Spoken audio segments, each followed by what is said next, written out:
खुलुमबाय रायजोफोर दिनै जों रायलायगोन ओरैबायदि सासे सुबुंनि बिसय जाय सुबुङा सासे हिनजावनि बिखानि अंगखौ फारसे दानसना होदोंमोन ओरैबायदि सासेनि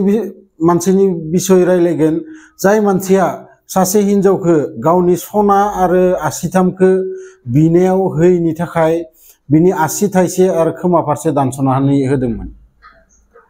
आरो ओरैबायदि सासे सुबुंनि बिसय रायलायगोन जाय सुबुङा गावसोरनि जि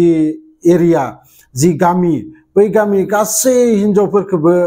प्राय 80% हिनजावखौनो बियो रेप खालामदोंमोन। गतिके थौदो भिडिअखौ जागायजेननोसै। सासे मानसि जायनि नामानो जाबाय आक्कु यादव होननाय आरो बै आक्कु यादवा जोनोम लादोंमोन 1971 आव नागपुर होननाय महाराष्ट्रनि थाइसे जायगायाव आरो उन्दैनिफ्रायनो बियो गाज्रि सुबुंफोरजों माने मिला मिसा थायोमोन बिसोरजों थाफाबाय थायोमोन आरो जेसेनो देरहोलाङो बेसेनो उनाव बियो बै डाक्कुफोरजों मोनसे गें बानायो आरो उनाव बिराद गेदेर गेंस्टार जायो। खोनानो मोननाय बायदिबा सानसेखालि बियो पुलिसनि ड्रेस गाननानै नखरसे मानसिनाव फैयो आरो दरजा खेंनाय लोगो लोगो बिसानि हुवाया नुयो जे आक्कु यादवा दरजा मोखाङाव गसंना दङ आरो लोगो लोगो बियो बे मानसिनि फेन्दायाव गावनि जि आखायाव सुग्रा जिनिस लाबोफादोंमोन बियो आथिङाव सुनानै होयो आरो बिनि उनाव बिखौ लाना थांनानै बाथरुमाव खाथाबना दोनो आरो खाथाबना दोननानै बिनि हिनजावखौ लाना थांनानै प्राय घन्टाथाम बिसोरो लोगो नांनानै माने रेप खालामो आरो थिग बिदिनो गोबां बिनि बाथ्रा दं। नोंथांमोना नेटआव सार्च खालामबाबो मोनगोन आक्कु यादवनि बाथ्रा। एक्चुअली बियो सानसेखालि ओरैबायदि जायोमोन नखरसे मानसिनाव हराव माने रां रुफा माने धमकी होनो थाङोमोन मानोना बिनि खामानियानो इनो बियो माने नखरफोराव मासाव बा हप्तायाव एसांसां रां आंनो हरनांगोन बिदि माने धमकी होनानै दोनो जायनो माने हरा बिसानि न'आव थांनानै बिसानि न'आव थानाय जि हिनजाव मानसि बा फिसाजोफोर बिसोरखौ माने रेप खालामो आरो बिनि सायाव नोंथांमोना जेरै दा सानदो जे पुलिस गैयामोन नामा बेयाव रावबो माबा गैयामोन नामा दंमोन नाथाय पुलिसनाव सोरबा कमप्लेन हैबाथाय बै पुलिसफोरा मा खालामोमोन बिनि गासै डिटेल्सखौ आक्कु यादवनो हरोमोन आरो आक्कु यादवा बै मानसिया पुलिसनिफ्राय गिदिंना फैनाय लोगो लोगो बै आक्कु यादवा बिखौ सिगांनो बुथारनानै बिनि खामानिखौनो फोजोबस्राङोमोन आरो नङाबा बिखौ बिराद अत्याचार खालामनानै बिसानि नखरनि जि हिनजाव मानसि दोङो फिसाजो दोङो बिसोरखौ माने गेङैनो रेप खालामोमोन। ओरैबायदि माने डेन्जारास मानसि ओरैबायदि सासे बिराद गिथाव बाथाव गेंस्टार। बियो सासे मानसिखौ बिदिनो पुलिसाव माने कमप्लेन होनो थांनायनि बे मानसिखौ एकदम माने लाइट थं खालामनानै गामि गेजेराव मोसाहोयो बिखौ आरो सिकारजों माने सावना होयो जायखौ माने बिनि फिसाजो उन्दै 10 बोसोरनि बिनि सिगाङावनो बिफाखौ बेफोरबायदि खामानि मावो। बियो सासे हिनजावनि बुंनाय बे हिनजावखौ माने गथ' जोनोम जानायनि 10 दिन उनावनो थांनानै बेफोरबायदि माने खामानिखौ बियो मावहैयो आरो सासे हिनजाव मानसि जायखौ आं सिगांनो बुंनाय बायदि बे हिनजावखौबो बियो माने गासै मानसिफोरनि गेजेरावनो बिखौ गेङैनो बेफोरबायदि खामानि मावो आरो बिनि प्राइभेट पार्ट जि बिखानि बिखौ माने फारसे दानसनानै होयो। गतिके ओरैबायदि डेन्जारास मानसिमोन बिखौ पुलिसनो माने ओरैबायदि रां रुफा होनानै आरो मोजां मोजां जौ सेरेब होनानै पुलिसफोरखौ बियो पटायनानै दोनोमोन नाथाय सानसेखालि बिदिनो नखरसे मानसिनाव हराव थाङोमोन आरो बिसानि नखरनि मोखाङावनो सासे उषा नारायण होननाय सासे हिनजावसामोन माने एसे गोरों फरिना बाहेराव थाहैयोमोन आरो बियो न'आव फैनानै दोनफैयोमोन आरो बिनि बैदि आक्कु यादवखौ गिनानै एक्चुअली बै गामिनि मानसिफोरा गावसोरनि जि फिसाजोफोरखौ स्कुल पर्यन्त माने गारहोलांदोंमोन स्कुलाव थांनो गारहोलांदोंमोन आरो जायफोरा माने फरायहोनो गोसो बिसोरो माने गावसोरनि जि रिलेसन बिमादै बा गोजानाव थानाय आलासिफोरनाव दोनहरनाय जादोंमोन ओरैबायदि माने बिखौ गिदोंमोन आरो बै आं दासो खोन्थालांनाय बै सिख्लायाबो गुबुन जायगायाव फरायनो थाहैयोमोन नाथाय बिनि जि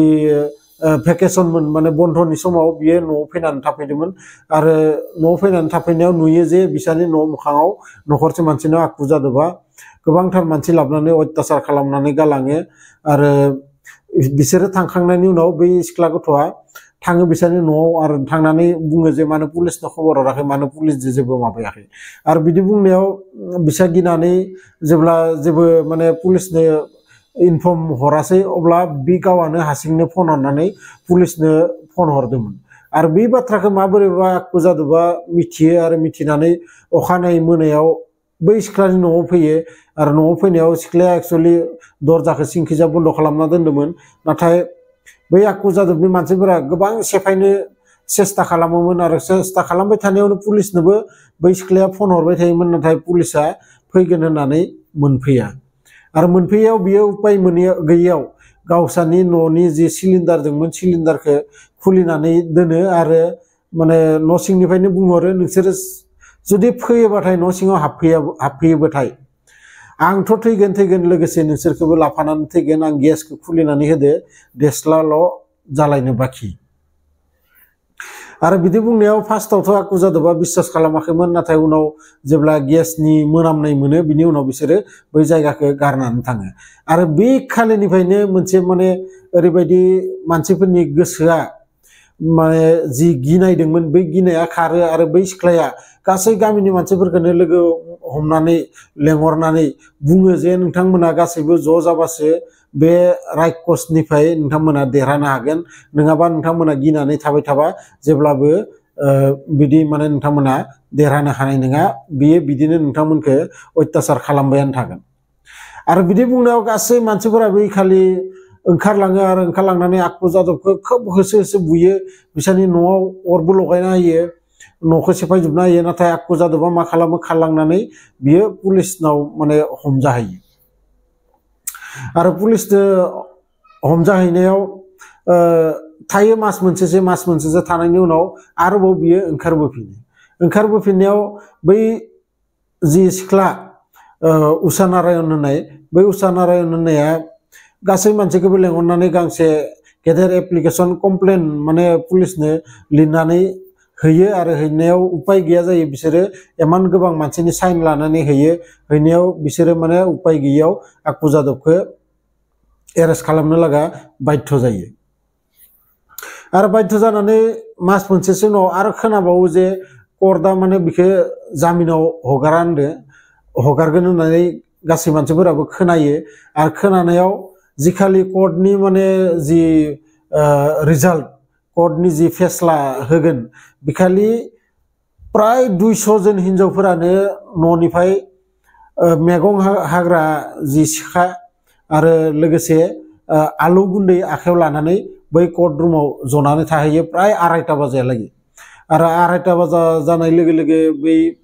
कर्टआव आखु जादबखौ लाना फैयो पुलिसफोरा आरो लाना फैनायाव आखु जादबा बेयावनो सासे माने सिगाङाव जना थानाय हिनजावखौ नुयो आरो नुनानै बिनि मोखाङाव नायनानै मिनिनानै बिखौ माने अभद्र बेबहार खालामो जे नोंखौ आं सिगांनो इफोरबायदि मावदोंमोन आरो आं दा गलांबाथाय आरोबाव नोंखौ बिदिनो खालामबावगोन आरो बिदि बुंनाय लोगो लोगो बै हिनजावा बिखौ फार्स्ट गावनि सेन्डालखौ खुलिनानै खुबैनानै हरो आरो लोगोसे गासै जि बेयाव जना थानाय गासैबो हिनजावफोरा आलु गुन्दैखौ माने पुलिसनावबो आरो बै आखु जादबनि मोखाङावबो गारलानानै हरो आरो गासै हिनजावफोराबो थांनानै बे आखु जादबखौ जेरैनो हायो बेरैनो माने गावसोरनि जि सेखा लांनाय सेखाजों सुयो आरो सुनायनि उनाव सासे हिनजावाथ' ओरैबायदि खामानि मावो जे आखु जादबनि जि प्राइभेट पार्टखौबो माने दानस'नानै होयो आरो बिनि उनाव 15 मिनिट उनाव बियो माने बै कर्ट रुमावनो थैलांनायनि उनाव गासै हिनजावफोरानो गावनि न' थाङो उनाव साब्रै हिनजावफोरखौ एरेस्टबो खालामो उषा नारायणखौबो एरेस्ट खालामोमोन नाथाय जोंनि इन्डियानि जि कर्टनि प्रसेसिं बेसेबां लेट नोंथांमोना मिथिगो प्राय 5 बोसोर 6 बोसोर उनाव जेबो माने माबा मोनैयाव एभिडेन्स मोनैयाव बिसोरखौबो हगारनो होनो गोनां जायो आरो ओरैबायदि माने गेदेर गेंस्टारमोन ओरैबायदि माने गिथाव बाथाव माने सासे मानसिमोन नोंथांमोना खोनानो मोननाय बायदि गतिके जायखिजाया भिडिअखौ मोजां मोनोबाथाय लाइक शेयार कमेन्ट खालाम आरो लोगोसे आंनि चेनेलाव गोदानै फैदोंबाथाय चेनेलखौ साबस्क्राइब खालामना ला मानोना आं बेफोरबायदि भिडिअ नोंथांमोननि थाखाय लाबोगासिनो थायो लोगो मोनगोन नेक्स्ट भिडिअ अब्लासिम गासैबो आलो गोजोनै था रंजा खुसियै था मिनि खुसियै था गोजोन्थों।